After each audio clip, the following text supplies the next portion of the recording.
और आज हम बात करेंगे भीमाशंकर ज्योतिर्लिंग के बारे में। तो क्या आप जानते हैं रावण के भाई कुंभकर्ण को? जी हाँ, जिसकी मृत्यु प्रभु श्री राम ने की थी। आज हम उसी कुंभकर्ण के बेटे भीम की कहानी जानेंगे और आपको जानकर हैरानी होगी कि कुंभकर्ण के बेटे भीम का न सिर्फ मंदिर है बल्कि वो 12 ज्योतिर्लिंगों में शामिल है।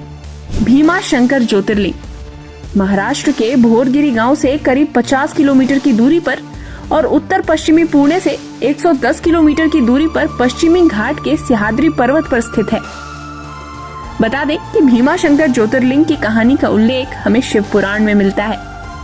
शिव पुराण में इस ज्योतिर्लिंग की स्थापना से संबंधित कहानी के अनुसार कुंभकर्ण के पुत्र, जिसका नाम भीम था, वो अपने पिता की मृत्यु के रहस्य से अनजान था।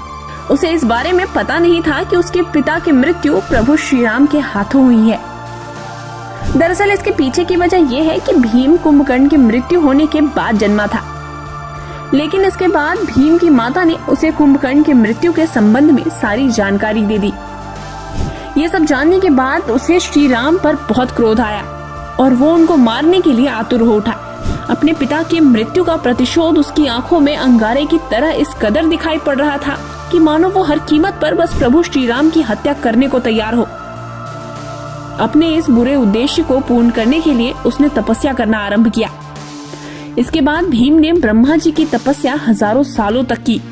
फिर भीम की घोर तपस्या से ब्रह्मा जी इतने अधिक प्रसन्न हुए कि उसे विजयी होने का वरदान दे दिया। इस तरह जैसे ही भीम ने विजय होने के वरदान को हासिल किया, वो और भी अधिक निरंकुश और भयावह बन गया। अब सिर्फ मनुष्य ही नहीं बल्कि देवलोक के सभी देवतागण उससे भयभीत रहने लगे।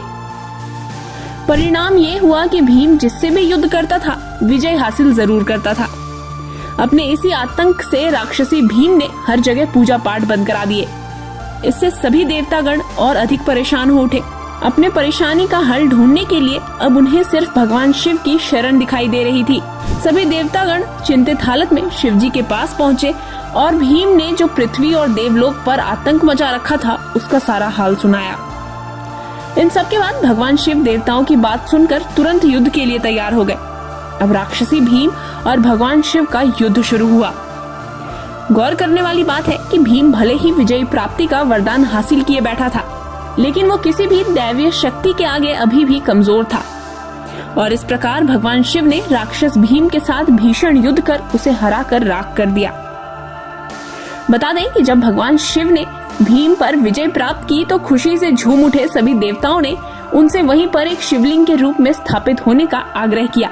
शिवजी ने देवताओं के विनम्रता से किए गए इस आग्रह को स्वीकार किया और वे वहीं पर अपने निराकार रूपी ज्योतिर्लिंग में स्थापित हो गए।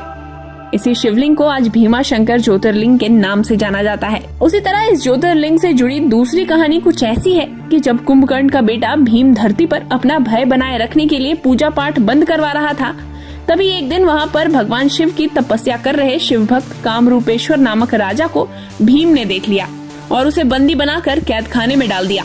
लेकिन राजा ने कैद खाने में भी भगवान शिव की तपस्या जारी रखी और वहीं पर एक शिवलिंग बना लिया। जब भीम को ये बात मालूम हुई कि राजा ने अभी तक पूजा करनी बंद नहीं की है, तो उसने वहाँ पर स्थापित शिवलिंग को तोड़ने का प्रयास किया, लेकिन हजारों लाखों कोशिशों के बावजूद भी भीम उस शिवलिंग का बाल भी बांका नहीं कर पाया। फिर अंत में वहाँ पर भगवान शिव प्रकट हो गए और दोनों के बीच भीषण युद्ध हुआ, जिसमें भगवान शिव की ही जीत हुई। भीम का वध करने के बाद सभी देवताओं ने शिवजी को उसी स्थान पर शिवलिंग में वास करने का आग्रह किया और तभी से शिवजी अपने निराकार रूप में इसी स्थान पर विराजमान है, जिसे हम भीमाशंकर ज्योतिर्लिंग कहते हैं। आपको बता दें कि शिव पुराण में ऐसा उल्लेख मिलता है कि भीमाशंकर ज्योतिर्लिंग में सूर्योदय के बाद जो भी सच्चे मन से भगवान शिव की पूजा अर्चना करता है, उसे उसके सभी पापों से मुक्ति मिलती है। इसके अलावा पुराणों में ये भी लिखा हुआ है कि राक्षस भीम और भगवान शंकर के बीच हुई लड़ाई में भगवान शिव के शरीर से निकले पसीने की बूंद से ही भीमारथी नदी का निर्माण हुआ है।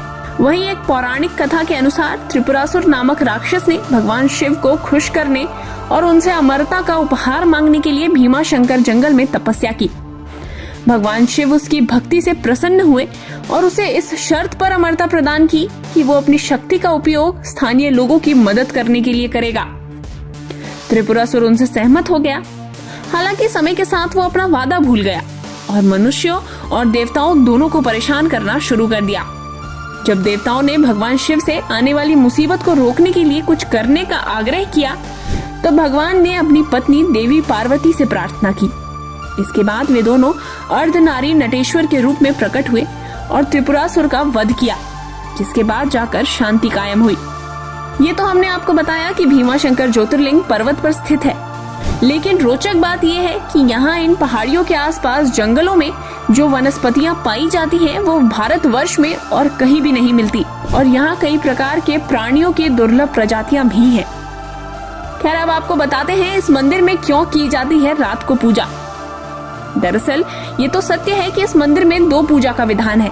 एक पूजा वो जो सुबह और दिन के समय होती है, और एक पूजा वो जो भक्तों द्वारा रात में की जाती है। मान्यता है कि रात में भी भक्त यहाँ भगवान शिव के शिवलिंग रूप की श्रद्धा से पूजा करते हैं। पूजा के बाद भक्तों को दिव्य फलों की प्राप्ति होती है और उनमें सिद्धि शक्ति का संचार होता है।